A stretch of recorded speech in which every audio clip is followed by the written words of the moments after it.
What's up, YouTube? Also, I think I'll be posting this on Facebook also.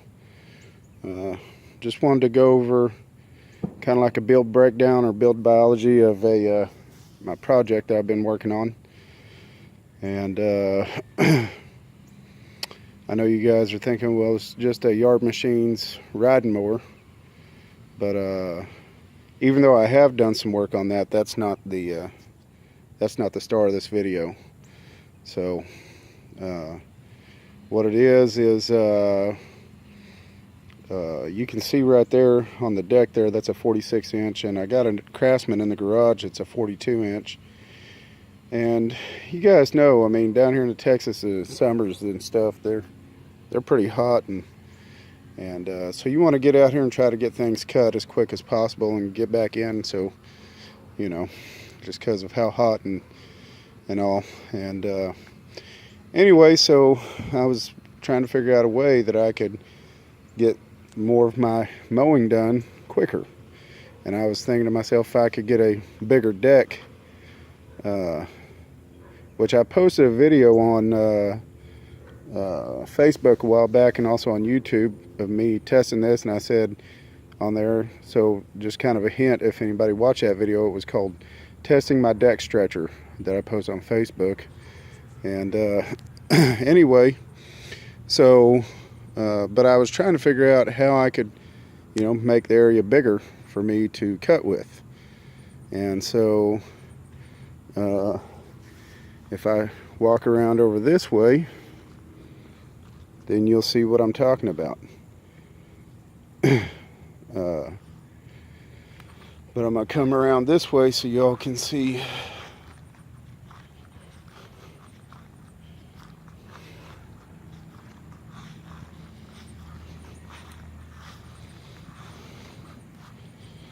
So,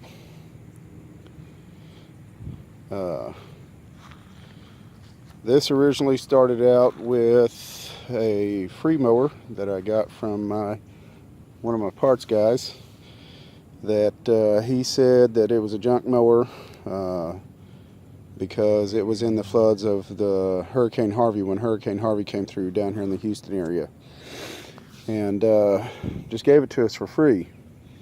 And then all of the rest of this is hardware that I picked up from the hardware stores, scrap metal that I found, and there's also some few little small bits and parts that I had laying around in my garage. So anyway, so to get on to, I guess I guess I'll say the easiest part is the mower itself. And so I guess I'll talk about the obvious thing first, and if it's not obvious, then I'm fixing to point it out, and that is that you'll notice that the motor is turned around backwards. Because originally this is the front of the mower, and obviously when you're looking at it at the front, you would be looking at that decal right there, Husky decal.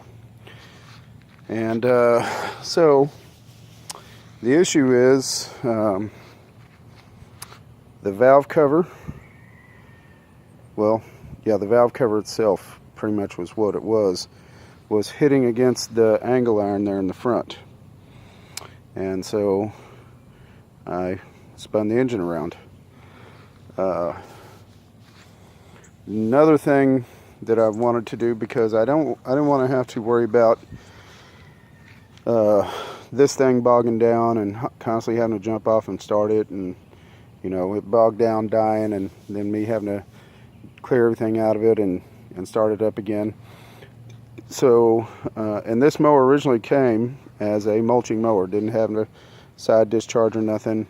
And you know, you guys know mulching mowers, they got a little back flap here for if you want to bag your grass. And being that it was the biggest one out of the two, I just removed that flap. And now just got through mowing my front yard, and and it's been raining in the past couple days, but we finally caught a small break. Plus I have sprinklers out there, and so the grass grows pretty good right up here, and pretty thick, and with the rain and stuff, and it was still kind of wet in a lot of areas.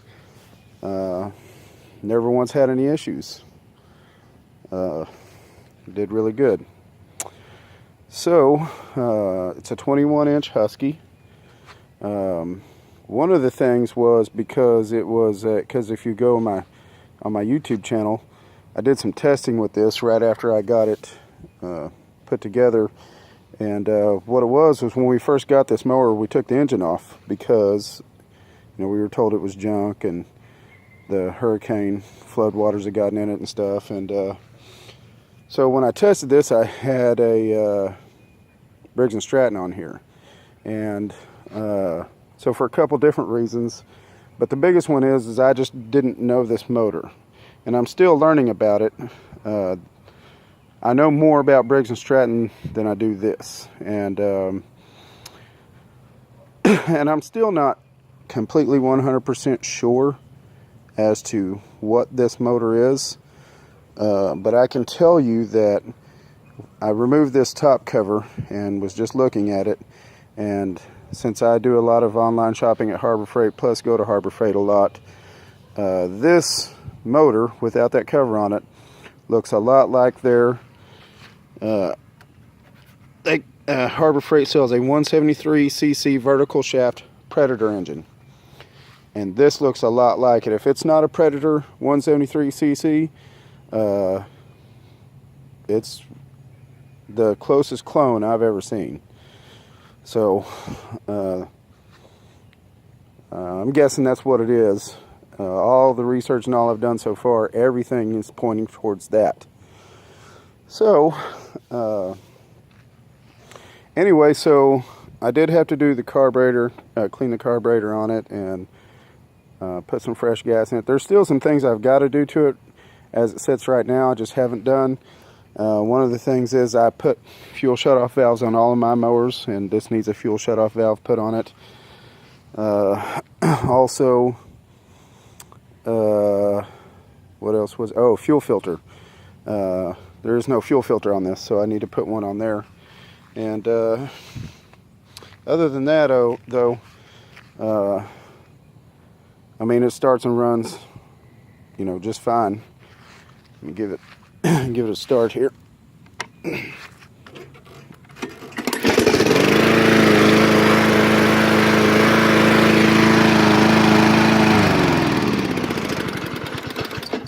There you go, guys.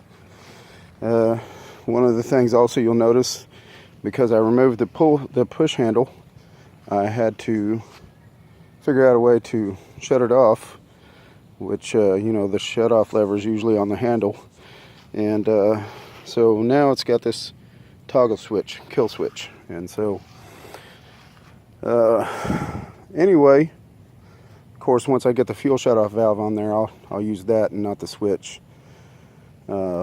Anyway, so now for I guess the most complicated part of this was the hitch.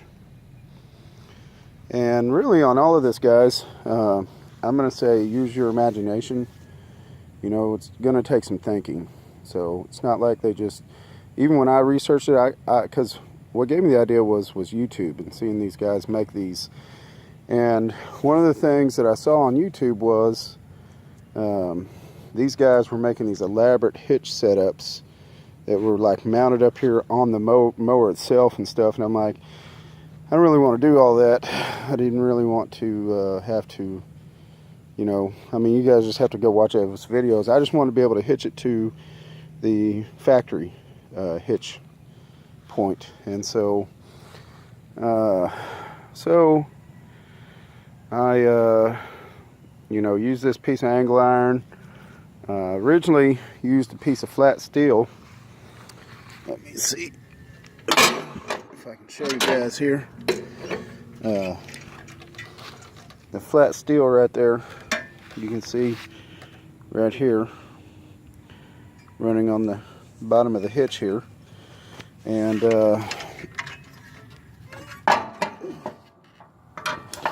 hold on 1 second, let me hook it back up here. I'll put this back up here in a minute. So I put this down. Okay, sorry about that, guys. Anyway, one of the things I learned in testing it, I went to back up, and when I backed up, that flat piece of metal bent right there where I got that chain running. And so anyway, so what I wanted to tell you guys is that, you know, they don't sell these as kits, you know, and you pretty much got to be creative and use an imagination to make all this work. And so excuse me, so my suggestion to you guys is to try to do your homework as much as you can. One of the things for me was I did see on there a couple guys made them where they just were right directly behind the mower itself. But then again, the mowers I saw did not have cutting decks underneath them. And obviously, both of mine do. And so, like I said in the beginning of the video, I was looking for a way to expand my cutting distance or cutting size. And so, I needed one that was offset. And so, so that's why mine is offset over to the side there like that, rather than directly behind the mower. And so I really don't know what else to say, guys.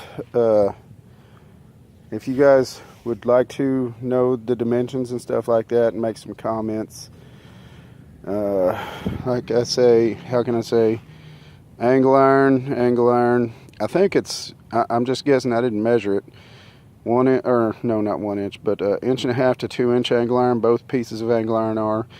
The flat steel, I believe, is just 1 inch flat steel. I'd say 2 to 3 foot long. And your standard gate hinge, I bought that at I think Home Depot for $5. A lot of the hardware, bolts and nuts and stuff, none of this stuff is welded. I bought it the hardware store. Of course, you have to space the angle iron up off of the mower, or it's going to interfere with the tires, at least interfere with this tire. And so these are pieces of 3 inches long, but I think they're 1 inch pipe, maybe, if that big, or 1/2 inch. And so that's what's used there to space that up off of that. On the hitch here, had some old sockets laying around, so I used those for spacers on my hitch. And again, guys, I just cut down my cutting time on my yard here, in the front yard anyway, about 1/3 of the time than what I've been doing with just the mower itself. And so I would say it was worth it. So it's pretty good though that mower is a survivor. It's pretty neat, I guess. Like I said, it was in Hurricane Harvey. And now that Briggs & Stratton motor that I talked about that was on there, it's going to be used on another project. I'm still I still haven't gotten to it, but that's the plan, is to use it on another project that I got coming up. And I'm really, there's kind of the reason why I built this is to another reason why I built this is to use with it. So but anyway, if you guys have any questions, comments, step over here, likes,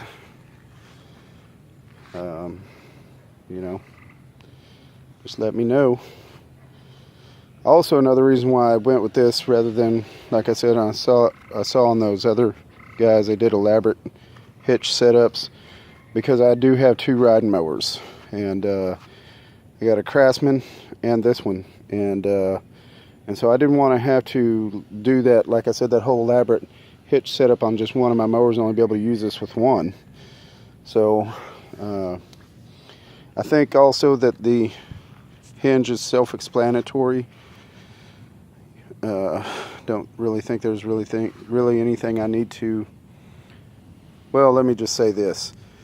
If I stand back far enough, you'll see that that angle is kind of pointed towards, if you go out far enough, it'll eventually just hit the ground. When I put that flat steel, originally was going to bolt it to the angle iron, just direct, not with a hinge. It was going to hit the ground. And so I didn't want to bend the steel, and also didn't want to have to deal with raising that up, or, you know, with that steel, you know, it could be strong enough where it would pick up the front of that mower and not cut right. Plus, you can see right here, I mean, thank God I put that hinge on there, because you can see where that is angled up right there, and how that hinge is doing what it's supposed to be doing. So I think it's self-explanatory why there's a piece of chain in there. That's obviously going to be the brunt of most of the strain on the hinge right there in that corner right there, and so that chain is there to help it with that. So other than that, guys, I don't know anything else I'd want to tell you guys. If you have any questions, like I say, put them all, let me know, and I'll do what I can to answer you. I just think it's pretty neat, and it's a big help, I'll tell you that much. Come out here and mow my grass a third of the time. So alright guys, I'm gonna get off here. Y'all take care. God bless.